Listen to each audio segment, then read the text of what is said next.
So everyone's been talking about the deal, right? The deal that we're making, that Trump is about to make with the Iranian regime. And the main elements of the deal, the key elements of the deal, according to Axios and according to the New York Times, according to everyone, are that the Straits of Hormuz will be open. There will be sanctions relief or some sort of financial relief to the Iranian regime, and they'll turn over the enriched uranium, and this will prevent Iran from ever getting a nuclear weapon, or at least there'll be negotiations for the next 30 to 60 days about that. Now, what I want to do in this video is I want to look at how President Trump is talking about his objectives right now in this deal, and how those are also being stated by Secretary of State Marco Rubio. So in other words, what does the United States say that its current objectives are? And I want to compare that to the stated objectives of the military action going all the way back to Trump's remarks on February 28th, when this war was originally launched. And through that lens, I want to show you what is so problematic about this potential deal and why there's so much consternation and worry about this deal, not only coming out of Israel, but coming out of a lot of people who've been watching this war closely and are concerned that this might actually be a mistake. Now, that doesn't mean, I want to be very clear, in the comments to some of my videos where I've criticized what Trump is doing now, people are saying, oh, you don't trust Trump. It's not that I don't trust him. I'm just looking at what we see. Of course, Trump can reverse course. It could be doing a misdirection play. There's always opportunities to correct course and fix what looks like a bad direction. That does not change the fact that the ceasefire at the beginning of April that we're still in the middle of has helped the Iranian regime. It's made it far more difficult to achieve the objectives of the war and to really achieve the objectives from Israel's perspective of the fall of the regime. And this brings into focus the divergence between Israeli objectives and U.S. objectives. We've talked about this since before the war, that the U.S. and Israel do not have the same goals. And I've warned since before the war that as much as we're working lockstep and we're arm in arm and shoulder to shoulder, we always have to be aware that at some point there could reach a fork in the road where American interests and Israeli interests do not remain the same, and there could be some divergence, and we might be at that moment. We might be experiencing that moment right now. So that's what I want to do in this video. Later today, I'm going to record a separate video where I'm going to take a look at the Iranian media, the Iranian regime media, and maybe some of the other Middle Eastern media, and see how they're looking at the deal and what they're saying about it, to get some clarity of what to expect from that end. But let's take a look at President Trump. The first clip we're going to look at is from a week ago, when, you might remember this, where Trump made this announcement that he was on the verge of resuming attacks on Iran, but he got a phone call, he got a few calls from some Arab leaders and decided to hold off for a couple of days. Let's take a look at what he said there and pay close attention to what he says. Other countries have come to me and they've said, we were getting ready to do a very major attack tomorrow. I put it off for a little while, hopefully maybe forever, but possibly for a little while, because we've had very big discussions with Iran, and we'll see what they amount to. I was asked by Saudi Arabia, Qatar, UAE, and some others if we could put it off for 2 or 3 days, a short period of time, because they think that they are getting very close to making a deal. And if we can do that where there's no nuclear weapon going into the hands of Iran, I think, and if they're satisfied, we will be probably satisfied also. We've informed Israel, we've informed other people in the Middle East that have been involved with us, and it's a very positive development, but we'll see whether or not it amounts to anything. Notice what he said there. If we could get to a point where there's no nuclear weapon going into the hands of Iran, then if they're satisfied, if these Arab states are satisfied, then we'll be satisfied too. All he mentions is the nuclear issue. Now, of course, the Straits of Hormuz would have to be opened, and that's clear. And again, according to the deal, as it's been reported in Axios, as it's been reported by the New York Times, the components of the deal as we have them now, as we know of them, are that the Straits of Hormuz would be open. There'd be some financial relief, some sanctions relief to the Iranian regime. And there was even a number given on it that it would be the amount of $25 billion. whatever it is, there'll be some sort of financial relief to the Iranian regime, and that the enriched uranium would be handed over. And again, in my video that I make about how the Iranian regime is talking about the deal, we'll talk about that issue much more. But that's the components of the deal as they've been reported. Now, here is Secretary of State Rubio. Let me pull up this clip. Here's Secretary of State Rubio yesterday talking about the potential deal during his trip to India. The question is about the Iranian issue. And as I said, there's been some progress done, some progress made. Even as I speak to you now, there's some work being done. There is a chance that whether it's later today, tomorrow, in a couple days, we may have something to say. But this issue needs to be solved, as the president has said, one way or the other. Iran can never have a nuclear weapon. The straits need to be opened without tolls. They need to turn over their enriched uranium. They need to turn over their highly enriched uranium. We need to address that issue. We need to address the issue of enrichment. These are the president's points consistently. And his preference is always to deal with it in a diplomatic way. The president's preference is always to solve problems such as these through a negotiated diplomatic solution. That's what we're working on right now. But this problem will be solved, as the president's made clear, one way or the other. We hope it's done through the diplomatic route. That's what we're working on. And perhaps there'll be something to talk about on that topic while I'm here on this visit at some point. So he says President Trump has been consistent all along. This consistently been his points, that what does he care about? Opening the Straits of Hormuz.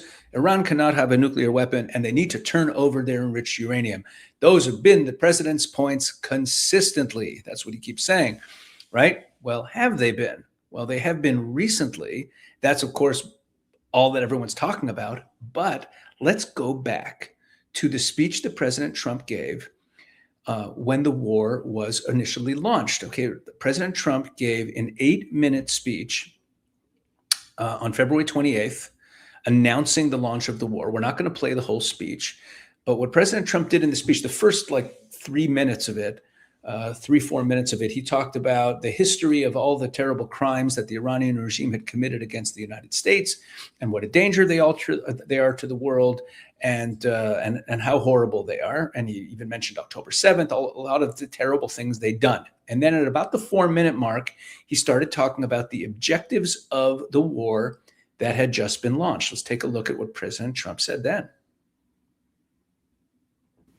For these reasons, the United States military is undertaking a massive and ongoing operation to prevent this very wicked, radical dictatorship from threatening America and our core national security interests. We are going to destroy their missiles and raise their missile industry to the ground. It will be totally, again, obliterated. We're going to annihilate their Navy. We're going to ensure that the region's terrorist proxies can no longer destabilize the region or the world and attack our forces, and no longer use their IEDs or roadside bombs, as they are sometimes called, to so gravely wound and kill thousands and thousands of people, including many Americans. And we will ensure that Iran does not obtain a nuclear weapon. It's a very simple message. They will never have a nuclear weapon. Okay, let's pause it there. And so I have a little bit more to show you from this clip. But notice there, he points out 3 objectives at that point in the video. Destroying their ballistic missile capability, their missile capabilities, which a lot of destruction of the missile capabilities has happened, but we know that the underground missile facilities have not been completely destroyed, and we have no guarantee that their missile industry is completely out of service, and that certainly can be rebuilt. So that's a question about that objective. Destroying their Navy definitely has happened. I'm sorry, he had 4 objectives there, right? Destroying the Navy, destroying the ballistic missiles, destroying the Navy, destroying the proxies, and preventing their terrorist proxies from being able to threaten America and threaten the world. That hasn't happened. Hezbollah is still there. Hamas is still there. The Houthis are still there. And Iran's international network, their international financial network, they have proxies in South America. They have proxies all over the place. There is no evidence whatsoever that the that Iran's ability to finance its proxies has been destroyed. That's certainly, I mean, again, that has not been dealt with as a goal. But later in the speech, he also talked about another objective, another aspect of this war that seems to have fallen by the wayside. And this, to me, is the most worthy of discussion right now. Take a look at this. This is the last minute and a half of the speech. Have the greatest in the world, and they will prevail. To the members of the Islamic Revolutionary Guard, the armed forces, and all of the police, I say tonight that you must lay down your weapons and have complete immunity, or in the alternative, face certain death. So, lay down your arms. You will be treated fairly with total immunity, or you will face certain death. Finally, to the great, proud people of Iran, I say tonight that the hour of your freedom is at hand. Stay sheltered. Don't leave your home. It's very dangerous outside. Bombs will be dropping everywhere. When we are finished, take over your government. It will be yours to take. This will be probably your only chance for generations. For many years, you have asked for America's help, but you never got it. No president was willing to do what I am willing to do tonight. Now you have a president who is giving you what you want. So let's see how you respond. America is backing you with overwhelming strength and devastating force. Now is the time to seize control of your destiny and to unleash the prosperous and glorious future that is close within your reach. This is the moment for action. Do not let it pass. May God bless the brave men and women of America's armed forces. May God bless the United States of America. May God bless you all. This, to me, is, it's depressing just watching it. First of all, did the IRGC lay down its weapons? No. Did they face certain death? No. Did the Iranian people, now the Iranian people didn't rise up. He says, we're going to give you the backing and this is the hour of your freedom. Now it's time for you to rise up and take your government. Now, what did Trump do? What did Trump do? Pretty soon into the war, he started negotiating and talking about wanting, even before he started negotiating, he started talking about wanting to negotiate with Ghalibaf, with Aragchi, with Vaidi, the head of the IRGC, right? Ghalibaf, the Speaker of the House. Aragchi, the foreign minister, he started negotiating with the regime. And he started talking about how he wants to make a deal with the regime. And he's been talking about wanting to make a deal with the regime, with the people who run Iran, with the people who, the regime is still intact. The IRGC is still there. And that's who he's negotiating with. So why would the Iranian people think that America has their back? Why should they rise up now? Now you might, because again, Trump might say, well, I gave them the opportunity. The bombs were falling. They could have risen up. No, they couldn't have. They couldn't have risen up. They don't have weapons. They could rise up if you actually destroy the IRGC. If the bombing had continued, if they hadn't stopped the war at the beginning of April and thrown a lifeline to the regime and to the IRGC, yes, it could have continued.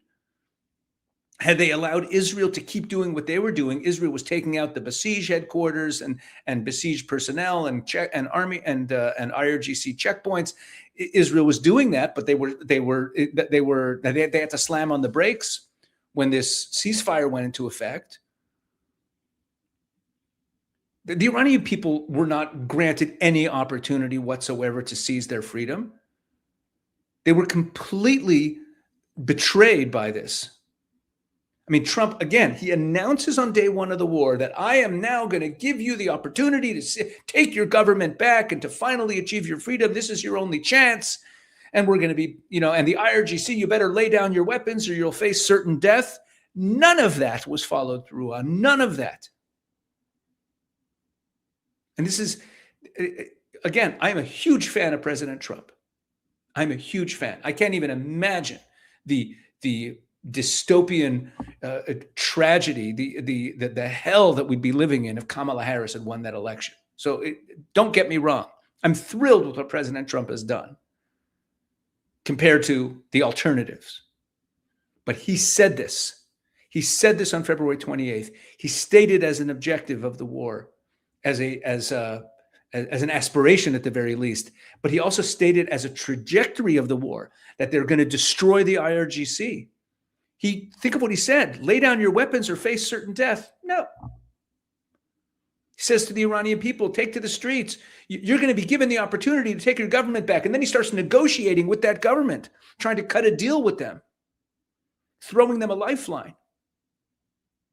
That's what's so tragic about this situation that we're in right now. Who knows when there will ever be another opportunity to bring down this regime? And Trump is saving them right now with this deal. He thinks he's not. He thinks he's going to really tighten the screws on them, and they're not going to be able to have a nuclear weapon, and they're going to be, and we've already just, and every time he's asked about it, he says, well, we already destroyed their Navy, and we already destroyed their, they have nothing, they have nothing, they have nothing. They don't care. That doesn't destroy them.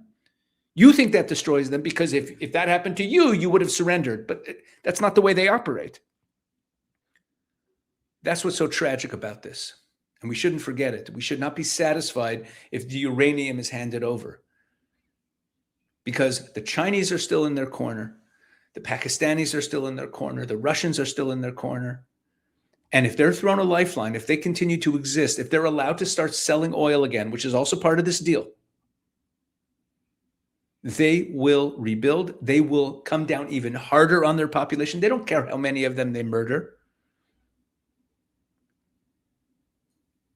And listen, the Iranian people have been betrayed by Western leaders many times. Many times. I mean, I hate to say it. If that's where this ends for the Iranian people, this betrayal is it's terrible. It's terrible.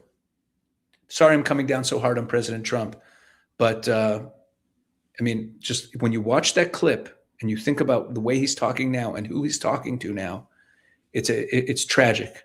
It's tragic that it ended this way. If this is it, if this is where we are. Now, again, that doesn't mean that he can't reverse course, and it doesn't mean that the people can't at some point try to rise up. But what are their chances of success? The IRGC is being empowered by a potential deal. Even the talk of a deal. The people in Iran know that Trump is negotiating with the people who are responsible for slaughtering them. Why should they think that he would have their back if they took to the streets? It's a tragic situation that we're in. We have to pray that this works out for the best, and that the Trump administration reverses course on this, because it's only getting more difficult to take out, to finish the job, considering where we are in this story. All right, that's all I have for this one. Thanks for watching. God bless.